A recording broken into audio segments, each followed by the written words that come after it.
महाभारत की शैली कौन सी है? पांचाली शैली है।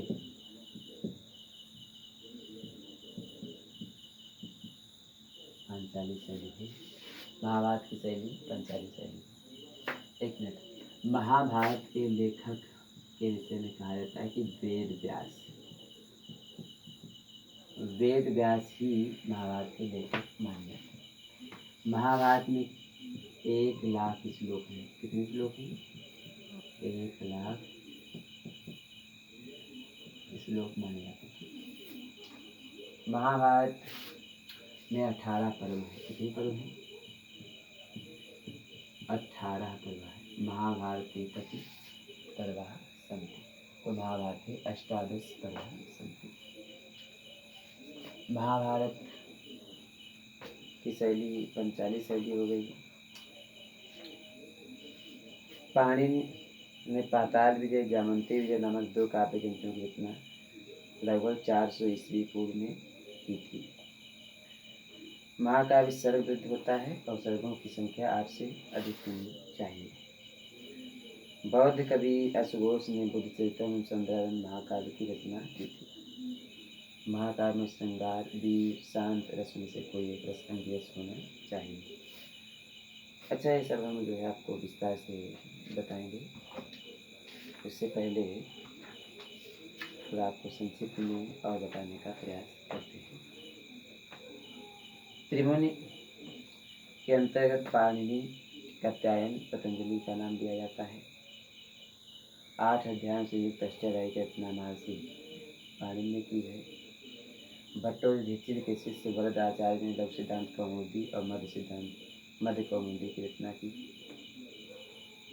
लघुत्रयी में रघुवंश महाकाव्य, कुमार संभवम, मेघदूतम आदि आते हैं और बृहत्त्रयी में शिशुपाल वधम, किरातार्जुनीय और नैषधि महाकाव्य आते हैं। महाभाष्य में वार्लुज काव्य का उल्लेख मिलता है, जिनके लेखक कात्यायन माने जाते हैं। और पाणिनि का समय 400 ईस्वी पूर्व से 300 ईस्वी पूर्व है। भाष्य एवं शूद्रक का समय 200 ईसा पूर्व, पतंजलि का समय 150 ईसा पूर्व, कालिदास का समय प्रथम ईसा पूर्व। तो इस विषय में थोड़ा हम और जानने का प्रयास करेंगे। इसको थोड़ा हम मिटा देते हैं, उसके बाद अगले इसमें जानकारी प्राप्त करते हैं।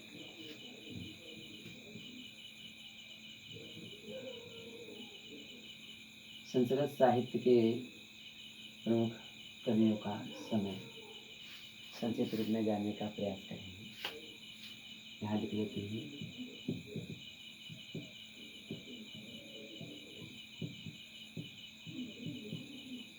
संस्कृत साहित्य के प्रमुख कवियों का समय है। तो महर्षि पाणिनि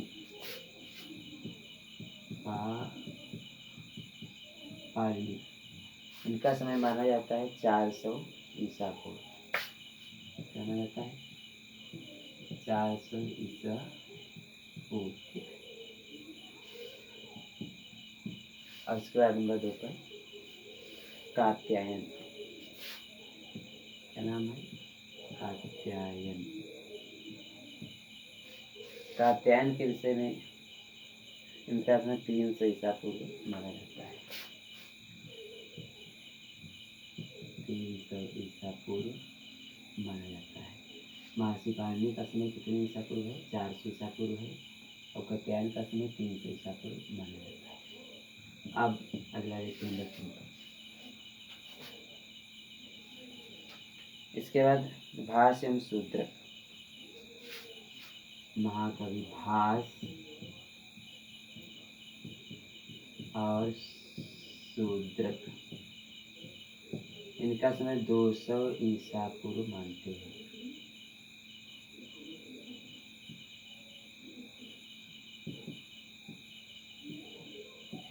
ईसा पूर्व माना जाता है। और महर्षि पतंजलि 150 ईसा पूर्व। महर्षि पतंजलि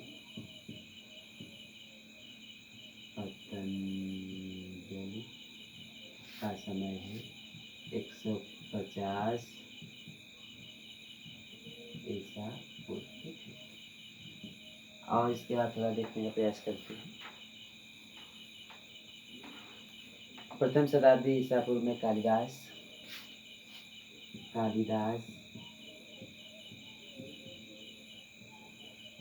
के विषय में कहा जाता है कालिदास गिरासारम कालिदास सरस्वती।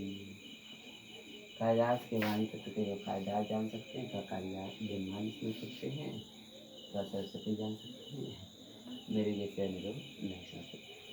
तो वही कालिदास ईसा पूर्व प्रथम शताब्दी, ईसा पूर्व प्रथम शताब्दी, ठीक है, माना जाता है। प्रश्न आ जाए कालिदास का समय क्या माना जाता है, तो कालिदास का समय विद्वानों के में मतभेद है, लेकिन अधिकांश विद्वान कालिदास के समय को ईसा पूर्व प्रथम शताब्दी स्वीकार करते हैं। अच्छा, अब कालिदास के बाद संस्कृत साहित्य में हम देखते हैं महाकभारवी, दंडी, सुबंध, विशाखदत्त, महाकमाघ, भरथरी, बाणभट्ट, भावभूत, कुमारदास और आसपास स्वीकार किया गया। दूसरा देखिए, भारवी, दंडी और सुबंध का समय लगभग 600 ईस्वी के लगभग, विशाखदत्त, माघ और भरथरी के और बाणभट्ट का समय लगभग 650 ईस्वी से 700 ईस्वी के आसपास, भावभूत का समय 700 ईस्वी और कुमारदास का समय 650 से 750 ईस्वी तक विद्वानों के द्वारा स्वीकार किया गया है। तो ये तो हमने आपको बताया संस्कृत साहित्य का बहुत ही संक्षिप्त इतिहास के विषय में जानने का प्रयास किया। संस्कृत साहित्य का थोड़ा सामान्य परिचय जानने का प्रयास करेंगे।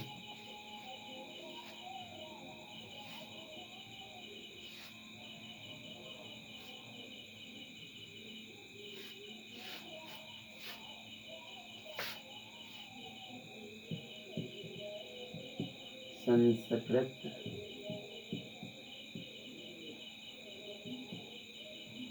साहित्य का सामान्य परिचय, सामान्य परिचय।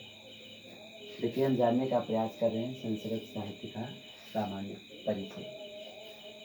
आखिर संस्कृत साहित्य का सामान्य परिचय में बहुत ही सामान्य परिचय, जो संस्कृत साहित्य पढ़ते हैं या जो भी संस्कृत का अध्ययन करता है यूनिवर्सिटी में हो, चाहे पीजीटी की तैयारी कर रहा हो, चाहे पीजीटी की तैयारी कर रहा हो, चाहे यूजीसी नेट की तैयारी कर रहा हो अथवा स्वाध्याय कर रहा हो, सबके लिए संस्कृत साहित्य का सामान्य परिचय आप देखना का प्रयास करना चाहिए। संस्कृत साहित्य भारतीय सांस्कृतिक चेतनाओं, आचार विचार, धार्मिक भावनाओं, विविध विश्वासों, नैतिक मान्यताओं का प्रतीक है। साहित्य के ऐतिहासिक, आध्यात्मिक और राजनीतिक जीवन की विस्तृत व्याख्या संस्कृत साहित्य में समाविष्ट है। विद्वानों ने संस्कृत साहित्य को 3 कालों में विभक्त किया है। तो विद्वानों ने संस्कृत साहित्य को 3 कालों में विभाजित किया गया है। कितने कालों में? 3 कालों में विभाजित किया गया है। ध्यान रखिए, संस्कृत साहित्य का इतिहास कितने कालों में विभाजित किया गया है? 3 भागों में विभाजित किया गया है। तो इसका पहला काल कौन सा माना जाता है? श्रुति काल। क्या कहेंगे? श्रुति काल, ठीक है। और दूसरा काल माना जाएगा स्मृति काल। संस्कृत साहित्य का दूसरा विभाजन आएगा स्मृति काल। ध्यान रखेंगे आप लोग, श्रुति काल और स्मृति काल।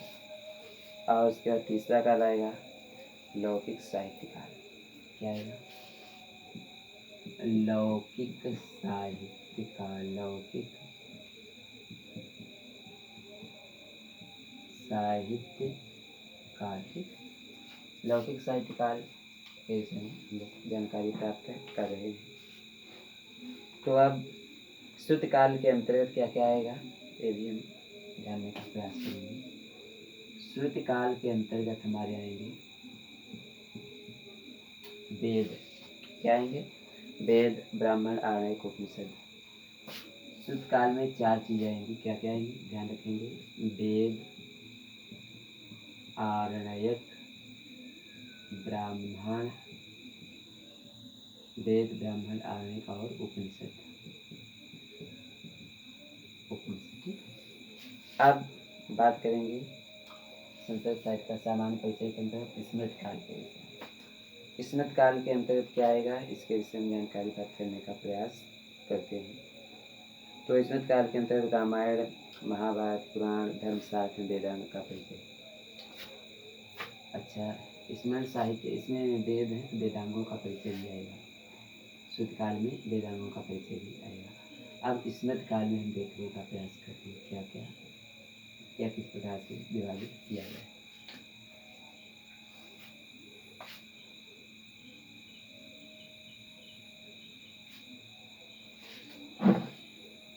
देखिए, रामायण, महाभारत, पुराण, धर्मशास्त्र विभाजित किया गया है। स्मृत काल को भी लगभग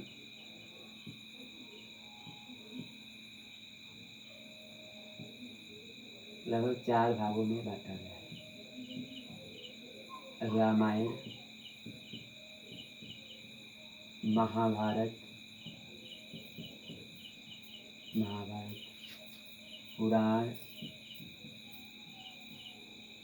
रामायण, महाभारत, पुराण और धर्मशास्त्र।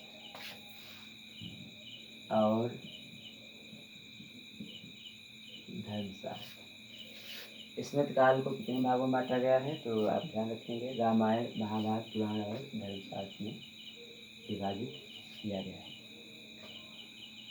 पूरा एक बार देख लेते हैं। श्रुत काल को कितने भागों में बांटा गया था? वेद, ब्राह्मण, आरण्यक, उपनिषद।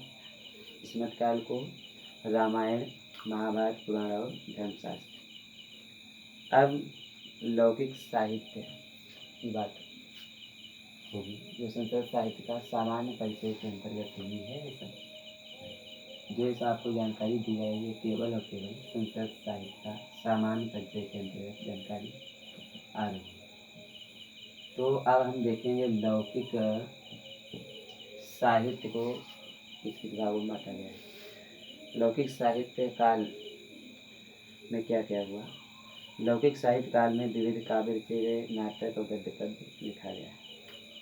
इसमें क्या लिखा गया है? नाटक काव्य, विविध काव्य,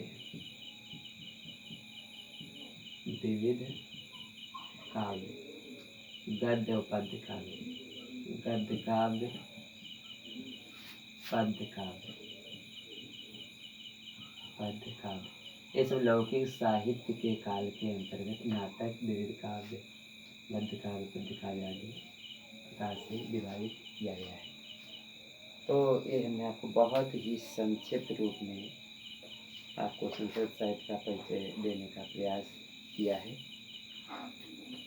अच्छा, एक और थोड़ा देखते हैं। वेदांग के विषय में जानने का प्रयास करेंगे। वेदांग 6 होते हैं। वेदांग कितने होते हैं? 6।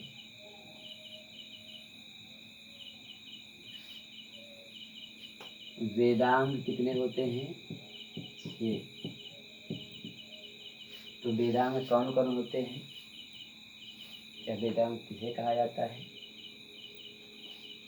वेदांग के विषय में हमको जानने का प्रयास करना चाहिए। इस संस्कृत साहित्य के अंतर्गत ही ये विभाग आता है। तो संस्कृत साहित्य के अंतर्गत भाग में जो आता है उसका अध्ययन कर रहे हैं। आशा करता हूँ कि ये जो आपको जानकारी दी जा रही है अवधूत वर्मा गुरु जी के द्वारा, जो श्री पा रामेश्वर दयाल इंटर कॉलेज में रामापुर जिला लखीमपुर खीरी से आपको पढ़ाते हैं और यूट्यूब पर भी पढ़ाया जाता है। ये वीडियो उनका यूट्यूब पर अपलोड कर दिया जाएगा और सभी लोग इस वीडियो के द्वारा संस्कृत साहित्य का इतिहास के विषय में जानकारी प्राप्त कर सकते हैं और अपने ज्ञान में वृद्धि कर सकते हैं। और आशा करता है कि सभी के लिए लाभकारी भी सिद्ध होगा। संस्कृत संबंधित कोई भी परीक्षा हो, उसमें संस्कृत साहित्य का इतिहास आपके लिए वीडियो मददगार साबित होगा, आपकी सहायता अवश्य ही करेगा, ऐसा मेरा विश्वास है। हमारा विश्वास ठीक उसी प्रकार है जैसे तुलसीदास का विश्वास था। एक भरोसे एक बल एक आस विश्वास, एक राम घनश्याम एक जातक तुलसीदास। तो हमारा विश्वास उसी प्रकार है। संस्कृत साहित्य का यह इतिहास बहुत संक्षिप्त रूप में जो आपके सामने रखा गया है, यह आप सबके लिए लाभकारी सिद्ध होगा। अच्छा, तो संस्कृत साहित्य के विषय में हमने आपको बहुत ही संक्षिप्त रूप में जानकारी देने का प्रयास किया है। और वेदांग के विषय में बात कर रहे थे। तो वेदांग 6 होते हैं, आप देखेंगे कौन कौन होते हैं। वेदांग कितने होते हैं? 6। शिक्षा, कल्प, निरुक्त, छंद। शिक्षा, कल्प, व्याकरण, निरुक्त, छंद, ज्योतिष। शिक्षा नंबर 1, कल्प नंबर 2, नंबर 3 व्याकरण, नंबर 4 निरुक्त, नंबर 5 छंद, नंबर 6 ज्योतिष। तो वेदांग 6 माने गए हैं। और इस प्रकार से संस्कृत साहित्य का इतिहास और संस्कृत साहित्य का सामान्य परिचय जो अव्यक्त कुमार वर्मा जी के द्वारा यह आप सबके सामने दिया गया है। आशा करता हूँ यह आप सबके लिए बहुत ही लाभकारी सिद्ध होगा। चाहे कोई भी परीक्षा हो, यूजीसी नेट या आरएफ की हो, और चाहे पीजीटी की हो, चाहे टीजीटी की हो, चाहे यूपी टेट की परीक्षा हो, टीटी टेट की परीक्षा हो, हम तो यही कहेंगे संसार में जितनी भी परीक्षाएं होती हैं विश्व में, अगर संस्कृत सब्जेक्ट है आपके पास तो यह वीडियो आपके लिए अत्यंत ही लाभकारी सिद्ध होगा, ऐसा हमारा विश्वास है। अतः हमारा विश्वास सफल बनाएं और जन जन तक भारत की संस्कृति को दुनिया के कोने कोने तक पहुंचाएं। हर एक व्यक्ति को संस्कृत से जोड़ने का प्रयास करें और संस्कृत के गौरव, ये भारत का गौरव है, क्योंकि संस्कृत में ही कहा गया है सर्वे भवन्तु सुखिनः सर्वे सन्तु निरामयाः सर्वे भद्राणि पश्यन्तु मा कश्चित् दुःखभाग् भवेत्। यानी अयम निजः परो वेति गणना लज्जेत्साम् उदारचरितानां तु वसुधैव कुटुम्बकम्। और संस्कृत में बड़ा सुंदर कहावतें भी उपलब्ध होती हैं या हमको पढ़ने को प्राप्त होती हैं। श्रीतां धर्मस्य सर्वं श्रुत्वा चैव अवर्धताम् आत्मनः प्रतिकूलानि परेषां न समाचरेत्। धर्म की बातों को सुनो और सुनकर धारण भी करना चाहिए, ऐसा भगवान श्री कृष्ण गीता में कहा है। और जो कार्य अपने लिए अच्छा ना हो वह कार्य दूसरे के लिए नहीं करना चाहिए। तो यह संस्कृत साहित्य का एक सामान्य परिचय और संस्कृत साहित्य का इतिहास, बहुत छोटा सा प्रयास और संस्कृत साहित्य का इतिहास, यही है भारत की पहचान। संस्कृत प्राचीन काल में राष्ट्रीय भाषा भी रही है, जन जन की भाषा संस्कृत रही है। तो भारत की संस्कृत को आगे बढ़ाने का प्रयास करें और मजबूत बनाने का प्रयास करें और संस्कृत का अध्ययन करने के लिए और अच्छा प्रयास करें। तो आज के वीडियो के विषय में थोड़ा हम संक्षिप्त में और भी जानकारी प्राप्त करने का प्रयास करते हैं। जो आपको पढ़ाया गया है एक बार पुनः संक्षेप में और जानने का प्रयास करें। देखिए, संस्कृत साहित्य का इतिहास 2 भागों में विभाजित किया गया है। पहले भाग का नाम है वैदिक संस्कृत, दूसरे का नाम है लौकिक संस्कृत।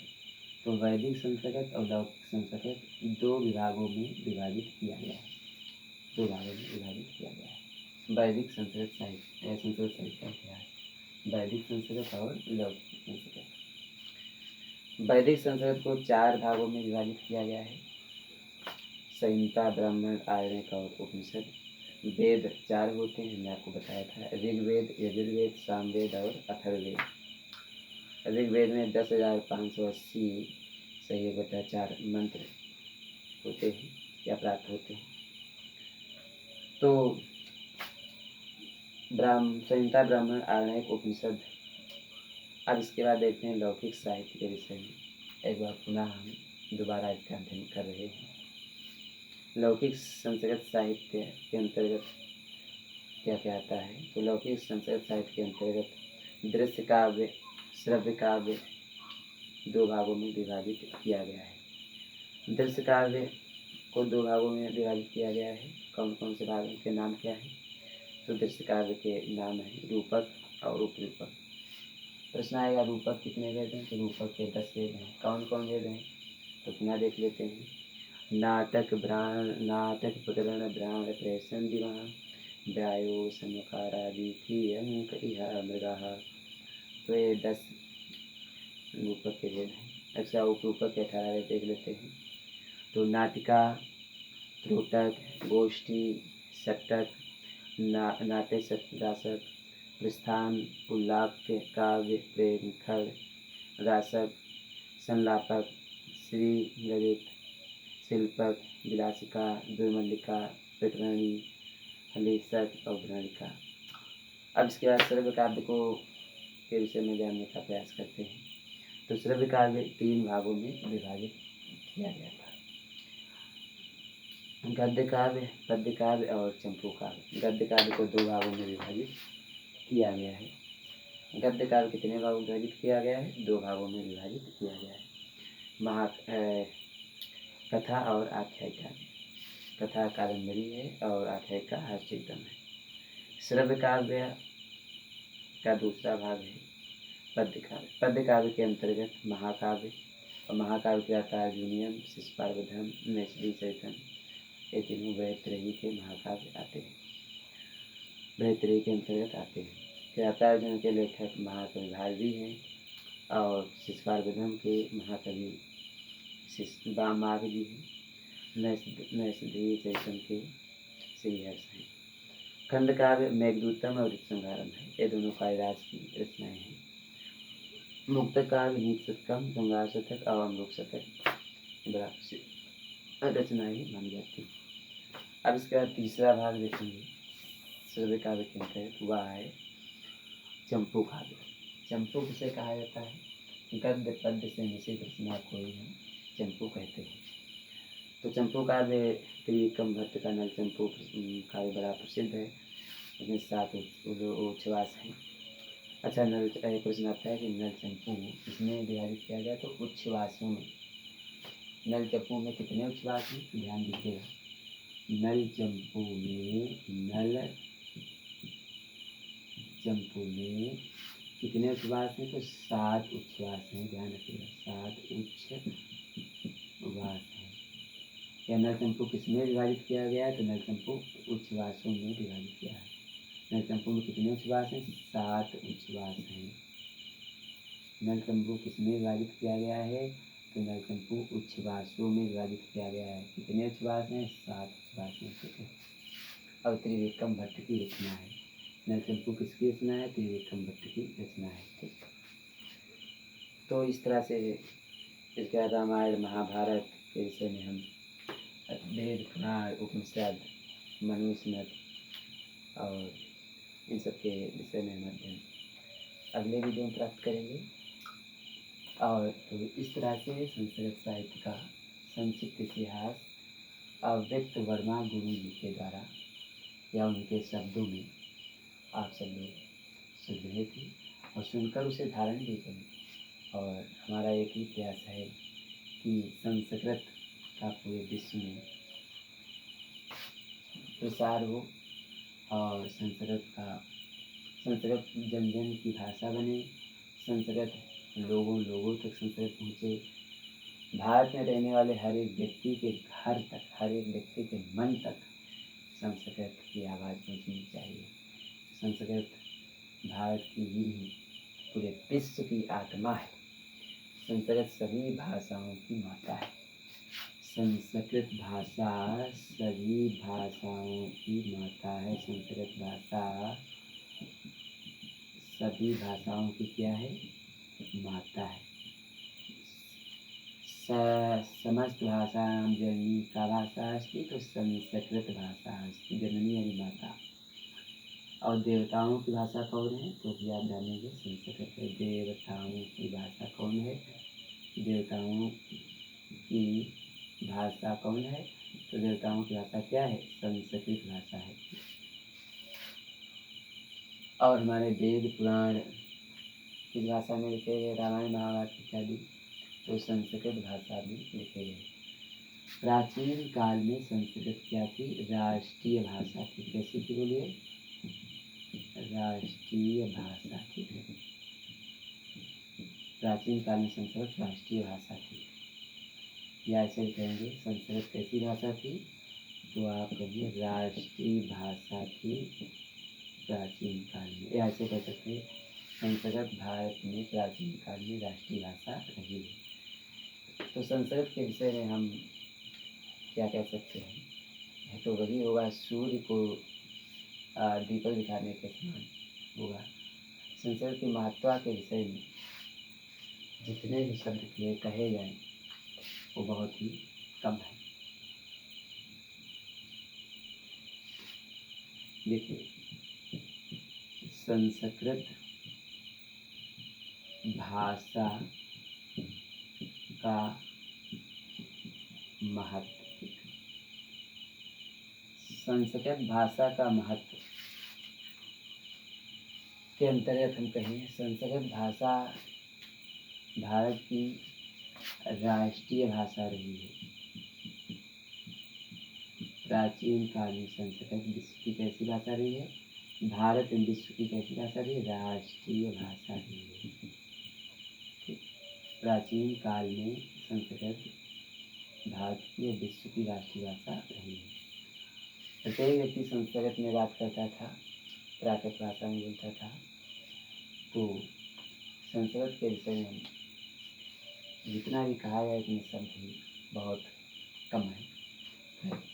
ज़्यादा न कहते हुए छोटी न बड़ी बात इतना अवश्य कहेंगे कि संस्कृत के विषय में हमको प्रत्येक भारतवासी को, प्रत्येक देश के नागरिक को, प्रत्येक छात्र को, प्रत्येक पढ़ने वाले हमारे दोस्त को, मित्र को, हमारे सहपाठी को और हमारे अध्यापकों को और दुनिया में जितने भी पुरुष थे सबके लिए संस्कृत एक बार पढ़ना अवश्य चाहिए।